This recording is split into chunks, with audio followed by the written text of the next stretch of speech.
Nagsimula sa hindi kita kilala hanggang sa nauwi sa mahal kita.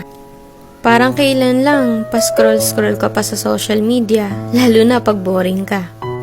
Yung tipong tamang like at shared post lang pinagkakalibangan mo. Wala ka naman sanang planong pumasok sa relasyon, pero biglang isang iglap may dumating sa buhay mo para mahalin ka. At sa hindi inaasahan, nahuhulog ka na rin sa kanya. Hanggang isang araw, yung akala mo magiging mag-isa, pero hindi pala, kasi may taong tatanggap sa'yo ng buo. Ang sarap nga naman magmahal pag mas mahal ka. Ang sarap makontento pag mas kontento sa'yo. Hahanap ka pa ba ng iba kung sobra-sobra na siya? Kaya nga sana wala na lang niloloko para wala na lang nasasaktan.